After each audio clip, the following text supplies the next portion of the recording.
तर मनसे नेते प्रकाश महाजन यांनी राणेंच्या विरोधामध्ये दंड थोपटले। राणेंनी सांगावं तिथे येईन, कणकवलीमध्ये बोलावलं तर तिथे सुद्धा येईन असं आव्हान प्रकाश महाजन यांनी दिलं।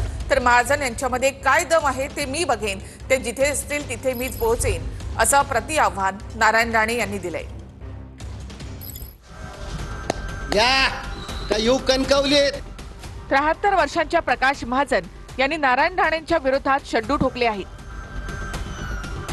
मनसे आणि शिवसेना युतीच्या चर्चेनंतर नितेश राणेंनी दोन्ही ठाकरेंवर टीका केली होती। त्यानंतर प्रकाश महाजन यांनी नितेश राणे यांना उत्तर देताना वेलची आणि लवंग याची उपमा दिली होती।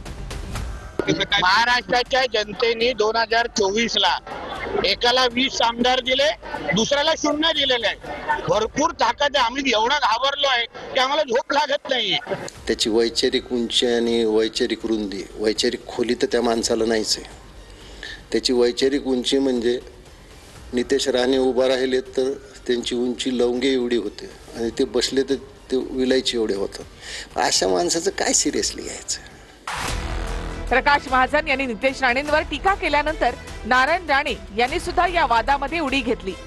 नारायण राणेंनी सोशल मीडियामध्ये प्रकाश महाजन यांच्या नावाने पत्रकच काढलं। कुठल्या एखाद्या पक्षामध्ये एक पद मिळालं म्हणून तोंडाचा जिभेचा उपयोग करू नये एवढी तुमची कुवत नाही।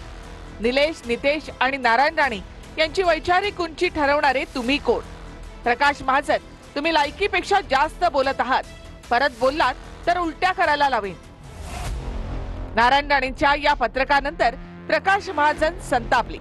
नारायण राणेंच्या कार्यकर्त्यांकडून सुद्धा धमक्या आल्याचा दावा प्रकाश महाजन यांनी केला। त्यानंतर महाजनांनी राणेंच्या विरोधामध्ये थेट शड्डू ठोकलाय।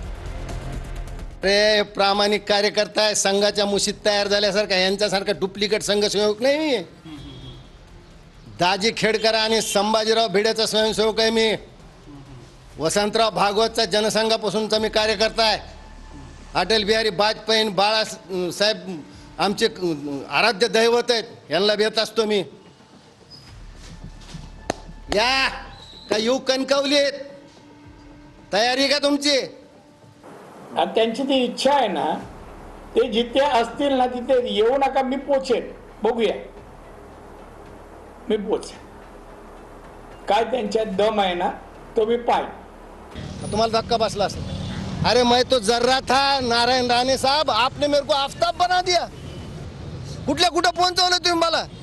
आणि आता मला गुलमंडीवर फोन आला होता, लवंगाचे आणि विलायचीचे भाव 100 रुपयाने वाढले।